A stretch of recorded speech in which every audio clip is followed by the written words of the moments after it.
إن الحمد لله نحمده ونستعينه ونستغفره ونعوذ بالله من شرور أنفسنا ومن سيئات أعمالنا من يهده الله فلا مضل له ومن يضلل فلا هادي له وأشهد أن لا إله إلا الله وحده لا شريك له وأشهد أن محمدا عبده ورسوله أما بعد Riyad-ı Salihinde 23. bab zayıf Müslümanların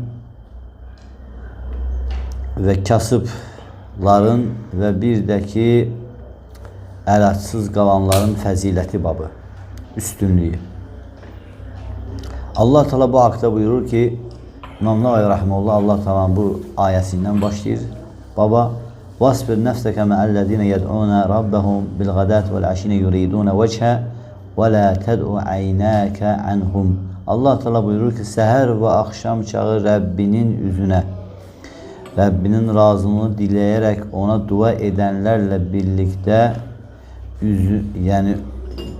birlikdə özünü səbirli apar. Dünyanın bərbəzəyini istəyərək nəzərlərini onlardan çevirmə. Dünyanın bərbəzəyini istəyərək nəzərini onlardan çevirmə. Burada müəllif rahimehullah, İmam Nevevi rahimehullah bab açdı. Babın adını belə qoydu ki, zəif müsəlmanların, kasıb müsəlmanların və həmçinin əlacsız qalan müsəlmanların üstünlüyü.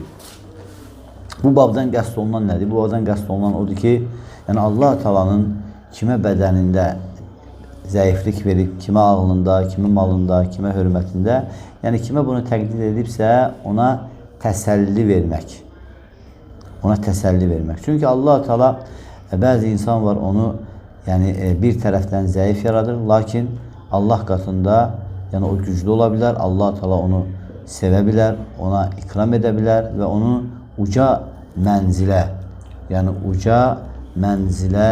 endirə bilər. Bu da mühüm olandır. Mühüm olan odur ki, ən təkuna qaviyyən indəllah. Sən Allah qatında güclü olasan.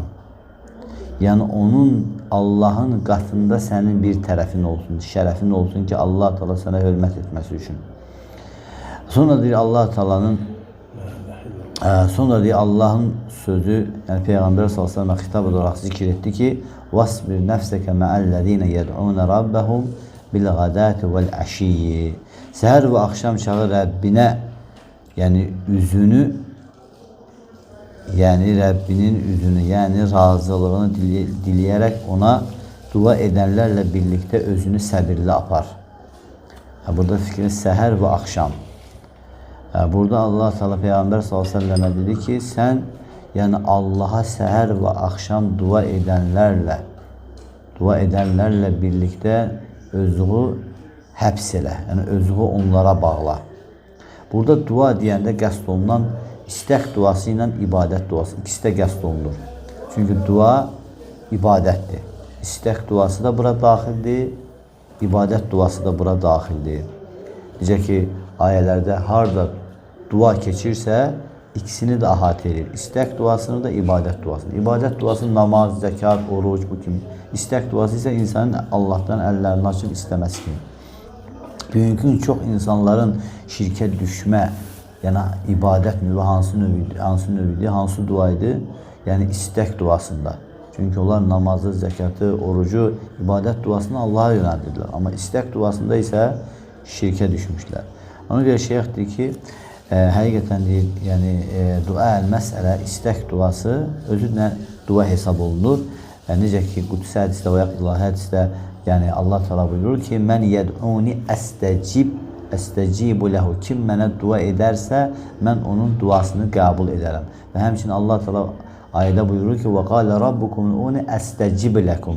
Rəbbiniz dedi ki, mənə dua edin, mən də sizin duanıza cavab verim. Bu istək duasıdır. İbadət duası da həmçinin insanın Rəbbinin ona buyurduqları ilə ibadət etməsidir. İbadət duasının tərifi nədir? İnsanın Rəbbinə ona buyurduqları ilə ibadət etməsidir. Çünki ibadət edən, hal dili ilə və yaxud da ki, söz dili ilə Allahı çağırır. Allahı çağırmış sayılır. Namaz, məsələn, deyir ki, elə bir ibadətdir ki, o, Quran oxumağı da əhatə edir özündə, Allahı zikr etməyi də, Allahı təsbih etməyi də və həmçinin orada Allahı dua etməyi də hamısını özündə əhatə edir. Oruc elə bir ibadətdir ki, hətta orada dua olmasa da belə, lakin insan orucu Allahın savabını yəni umduğuna görə və həmçinin Allahın əzabından qorxduğuna görə tutur. Bu özü də nə sayılır? Bu özü də dil halı ilə desaq, dua sayılır. İnsan bu ilə də yəni ibadət etmiş sayılır. Və bəzən də ibadət deyir, yəni məhd, yəni xüsusi olaraq dua olur. İnsanın deyir Rəbbinə dua etməsi ilə, dua etməsi kimi fəyəkunu əbidən ləhu. Yəni dua etdiği zaman o Rəbbinə, Allaha dua edən olur. Yəni hətta dua təkcə dua edənlərdən olsa belə. Çünki dua özü insanın Allaha olan ehtiyaclığını üzə çıxartmasıdır. Allaha olan gözəl zənn olmasıdır. Həmçinin Allahdan ümid etməsidir və onun əzabından qorxmasıdır. Və Allah Teala buyurdu ki: "Vasbir nəfsəkə mə'əllezine yed'un rabbahum." Sən Rəbbinə dua edən kəslərlə birlikdə, yəni nəfsində səbirli ol. Yəni onlara qarşı səbirli ol, yəni nəzərlərini onlardan qaçırma. Yed'un rabbahum yes'alun hacatihim. Onlar ki, yəni ehtiyaclarını Allahdan istəyirlər və Allaha ibadət edirlər. Çünki deyir, ibadət edən hal dili ilə desaq, çağıran sayılır. İbadət edən hal dili ilə desaq, çağıran sayılır. Yəni axşam, səhər və axşam. Allah Teala dedi ki, Allahı çağıranları səhər və axşam Allaha çağıranlarla birlikdə ol. Onlardan nəzərini qaçırma. Həmçinin ayədə keçdi ki, yuridunə vəcəhə. Allahın razılığını axtararaq səhər və axşam Allaha dua edənlərlə birlikdə ol. Burada qəsdənə dünya məqsədinə görə yox, yalnız Allahın razılığını axtararaq ibadət edənlərlə ol. Sonra buyurdu ki, وَلَا تَدْعُ عَيْنَاكَ عَنْهُمْ.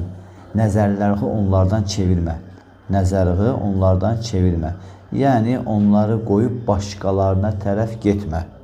Əksinə, daimə nəzərlərin onların üstündə olsun və daimə onların duaları ilə, ibadətləri ilə onlarla birlikdə ol. Onlardan başqaları ilə olma. Çünki yəni burada qəsd olunan nədir? Burada qəsd olunan yəni ibadət əhli ilə, salihlərlə oturdu. Nəzərin onların üzərində olsun. Çünki bunun əks təqdiri nədir? Bunun əks təqdiri yəni insanların dünyaya bağlanmaları, dünyanın naz nemətinə, dünyanın yəni gül çiçəyinə bağlanmalarıdır. Əgər sən onlarla birlikdə dünyanın gül çiçəklərinə bağlananlarla birlikdə olsan, sən də deməli nə olacaqdır? Onlarla olmağın sənin üçün nədir? Sənin üçün icazəlidir. Ona görə deyir ki, Rəbbinin ruzisi daha xeyirlidir və daha qalıcıdır. Ona görə nəzərini deyir, onlardan çəkmə. Daimə gözün onlarla birlikdə olsun, onların üzərində olsun.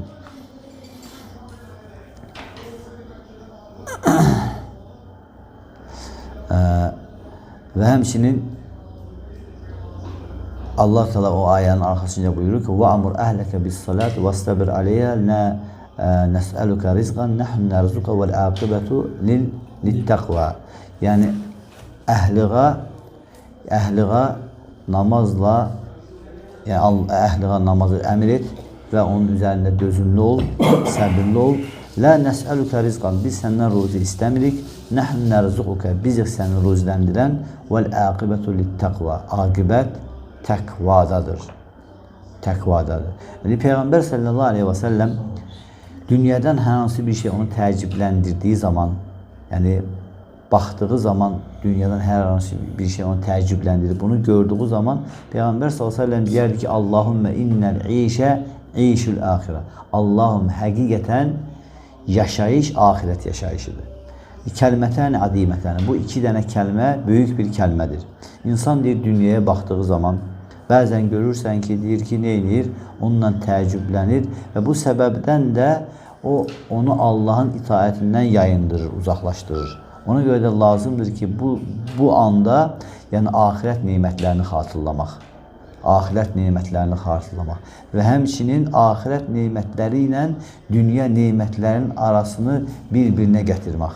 Çünki dünya nemətləri nədir?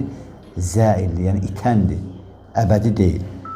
Ona görə insan deyir, Yəni əgər dünyaya meyl etdiyi zaman axirət nemətlərini gözünün qarşısına gətirməlidir və nəfsini onun üzərində tərbiyələndirməlidir və axirət nemətlərinin üzərində nəfsini həvəsləndirməlidir ki, yəni ondan kəsilməsin deyə. Və ona görə Peyğəmbər s.ə.v buyurdu ki, Allahümmə innəl işə işül əxirə. Allahüm həqiqətən yaşayış axirət yaşayışıdır. Peyğəmbər s.ə.v yəni nə qədər doğru danışır. Dünya yaşayışı, yəni məhməkənə zəildir. Nə qədər olsa da zəildir, iticidir. Nə qədər deyir, dünya olsa da, dünya yaşayışı bir o qədər o deyir, kədərlərlə yəni əhatə olunubdur. Bəlalarla əhatə olunubdur. Naqisliklərlə əhatə olunubdur. Ona görə Peyğəmbər s.ə.v nə dedi? Yaşayış, yəni axirət yaşayışıdır. Deməli, yaşayış da deyir ki, iki şeydən biridir. Ya yaşayışın aqibəti nədir? Yaşayışın yəni dönüş yeri nə olur? Axırı nə olur? Sonu nə olur? Yaşayış ya yəni əldən düşmüş qocalıq halına insanı gətirib çıxarır. Hətta insan görürsən deyir, uşaq yaşındakına, uşaq yaşına qayıdır. Hətta bədəni zəif, ağlı zəif olur. Görürsən ki, deyir, alət olur. Hətta yəni əhlinin əlində bir alətə çevrilir. Ya da ki, deyir ki, yəni, yaşayış iki şeydən birinə qayıdır. Ya qocalığa qayıdır, yəni əldən düşmüş qocalıq, hansı ki, uşaq yaşına çatırsan, yəni bədənin zəifləyir, ağlın zəifləyir, hətta o dərəcədə alətə çevrilirsən. Hətta əhlinin əlində sən bir alət olursan. Ya da dedi ki, yaşayış ikincisi nədir? Ölüm. Və necə deyir, insan, ağıllı insan o yaşayışla rahatlıq tapa bilər. Əgər o yaşayışda axirət arzuları yoxdursa, əgər o yaşayışda axirət savabını ummursa, insan deyil, ağıllı insan necə yaşamaq, rahat yaşaya bilər, təmiz yaşaya bilər, rahat ola bilər. Deyir, onun həyatı deyil, əbəs olacaq. Əbəs. Yəni Allah Teala insanı əbəs yerə yaratmayıb. İnsanın əbəs yerə yaranmaması və həmçinin əbəs həyat keçirməməsi hara qaytarılır? Yəni onun axirət əməlləri etməsinə qaytarılır. Necə ki Allah Teala Quran-ı Kərimdə buyurur ki, yəni siz elə hesab etdiniz ki, biz sizi əbəs yerə yaratdıq. Əfəhəsibtum ənəmə xələqnəkum əbəsən. Siz elə hesab etdiniz ki, biz sizi əbəs yerə yaratdıq. Siz elə hesab etdiniz ki, siz bizə qaytarılmayacaqsınız. Deməli, insan əbəs yerə yaradılmayıb. Əgər insan axirət arzuları ilə yaşamırsa, yəni axirət savablarını umaraq yaşamırsa, bunu arzulamırsa, deməli, insanın yaşayışı əbəs olur. Əbəs olur. İnsan nə qədər deyir ki, işlərdə olur olsun, artıq Allah Teala onun Peyğəmbərinə əmr etmişdir ki, özünü gecə, səhər və yəni axşam üzünü Rəbbinə tərəf çevirən yəni kəslərlə, dua edən kəslərlə, yəni onlarla birlikdə ol. Peyğəmbər s.ə.v Allah Teala burada yəni əmr etmişdir. Şeyx deyir ki, Şeyx Hüseyin rəhmənə bu ayə tək yəni xas olaraq zəiflərə aid deyil. Hətta deyir ki, bu ayə zəiflər haqqında nazil olsa da burada ibrət ümumidir. Yəni yəni Allaha dua edən kəslər, ona ibadət edən kəslər, istəyir zəiflər olsun, istəyir güclülər olsun, istəyir kasıblar olsun, istəyir varlılar olsun. Yəni Allah Əzzə və Cəllə öz Peyğəmbərinə əmr etdi ki, sən onlarla birlikdə ol. Yəni ibadət əhli ilə ol. Yəni bunu Allah Teala Peyğəmbər s.ə.v. Ona görə Peyğəmbər s.ə.v. ən çox kimlərlə olar? Abu Bakırla, Omarla, ən xeyirli insanlarla oturtdurardı. Gelib cahillərlə oturtdurmadı, gelib kafirlərlə oturtdurmadı. Peyğəmbər s.ə.v. iman əhli ilə oturup durdu. Lakin deyir şeyh deyir, çox vaxt burada mələ toplum, şərəflilər, yəni ümumiyyətlə nəyə görə kasıblar dedi, fağırlar dedi. Çünki ümumiyyətlə toplum, ümumiyyətlə şərəfli insanlar, yəni dindən uzaq olurlar. Yəni dində zəiflərdən daha uzaq olurlar. Yəni ehtiyacı olanlardan daha uzaqda olurlar din məsələsində. Çünki imkanları onları dinləri yaşamağa, yaşatmağa yəni nə vermir? Yəni icazə vermir. Ona görə də yəni kasıblar varlılardan daha belə deyək də dini yaxşı yaşayırlar, dini yaxşı əməl edirlər. Buna görə də o kəslər ki deyir, buna görə də rasulları yalanlayan kəslər, onlar məsələ o bir toplum idi, varlılar idi, imkanlılar idi. Və sonra da şeyx deyir ki, axırda nəsəlullah ən yəcələnə və iyyəkum mə əhlil haqq ve duatil haqq ve ensarihi innehu cevadun kerim. Allah Teala'dan istəyir ki, Allah Teala bizi de sizi de haqq əhli ilə birlikdə etsin ve haqqa çağıranlarla, haqqa yardım edenlerle birlikdə etsin. Subhaneke Allahumma ve bihamdik ve eşhedü en la ilahe illa estağfiruke ve